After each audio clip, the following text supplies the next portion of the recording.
to Behind the Scenes, the inside scope on everything. Today we have with us Meredith Sandlin, and she is a movie critic. What do you do? So I've always liked criticizing things, criticizing people. Like every time I see a person, I just think that I need to criticize them. And like I realized I could put that to use. So I have decided to criticize movies. And today I'm going to be talking about Me Before You.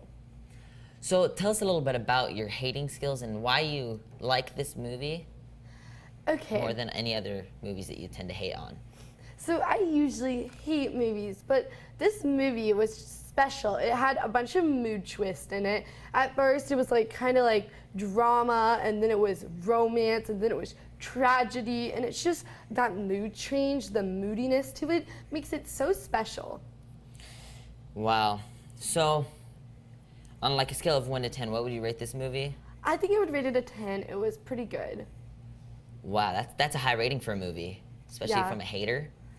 So, you recommend this to all of the watchers out there? Yes.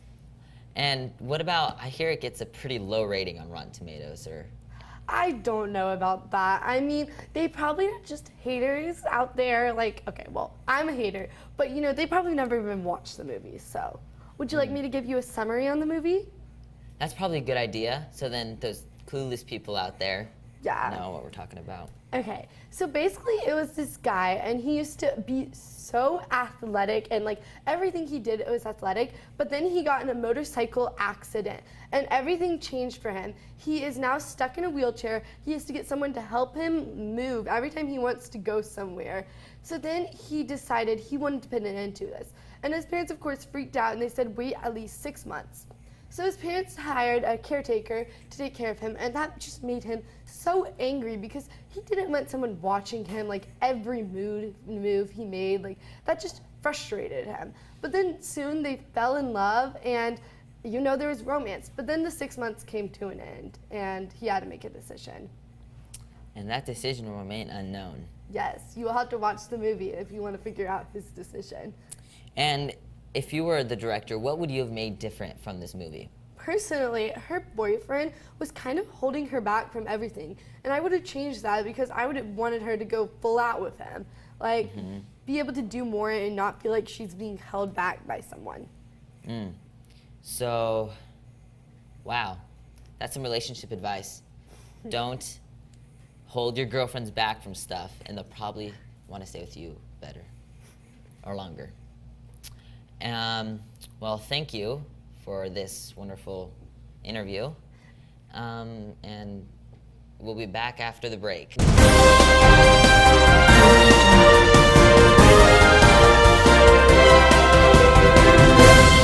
Welcome to Behind the Scenes, where we give you the inside scope of every movie. Today we have Taylor West. So tell us a little bit about what you do. Oh, thanks for letting me on the show. So what I do is I'm an investor. I invest in movies. I find an idea that I like, someone pitches it to me, or I just hear about it, and I decide to invest my money in that movie, and if it goes well, I see returns, and if not, I don't. So what's been your latest investment? So my latest investment has been in a recent release called Nerve. It's a movie about a high school senior who's involved in an online game that's sort of like a real-life truth or dare where money is involved. You can either be a watcher or a player, and the players are told to do things and in return get money. So she gets caught up in this game and gets involved with another player in the city named Ian. And as her and Ian go along and keep on completing dares, the dares get more and more dangerous and more exciting, leading to the climax, which you'll have to see the movie to find out. So do you think this is going to be a good investment in the long run? I definitely think that it's going to be a good investment. It has all the typical characteristics that you normally see in a good movie. It has action, it has suspense, it's definitely a thriller. I mean, the scenes that are going on are quite exhilarating. It also has an element of social controversy, and that I feel that it is in some way speaking about society's reliance on social media and feedback from that social media. So I think it'll get people thinking, and it'll also definitely attract individuals to the box office. Wow. So obviously a guy meets a girl, or a girl meets a guy in this case. Yes. So how much romance is there going on in here? I'm gonna say about as much as there can be while you're trying not to die. So like there's a fair amount of romance, but if you want to know the exact level, of course you're gonna have to see the movie. Of course. So why did you choose to invest in this one? Well, again, I thought it sounded like a very good investment because it has elements that would attract crowds like a typical movie would, and it also is going to kind of create a buzz because of its controversial nature and the stance that it takes on social media and internet usage and all those different things. So I felt like it was a pretty safe bet and that it would pay off in the end. Wow. Okay. So obviously you're not the director. No, So no. if you were, what would you have done differently? I think that in a 2020 hindsight sort of a view, I think that the mom could have played a larger role. I mean, I don't know about you, but I don't know many typical high school seniors that are allowed to do whatever they want in the city for weeks on end with no supervision. Generally, Right. that's like frowned upon by the law. So I feel like she could have gotten a lot more involved. She wasn't really mentioned a whole lot. I also feel like there were some plot holes that could have been addressed, but I think that the team did the best that they could with what they had, and especially with the time frame that they had. Yeah. And it's just not usual for especially teenagers. Do you think they may have run away from home or something like that to do this? Again, you're going to need to see the movie for exact plot details, but I imagine that these stunts would have kept them out past their curfew. Yeah. Well, thank you so much. Oh, no problem. When we come back, we are going to put these two guests against each other on a movie and find out what happens next time on Behind the Scenes.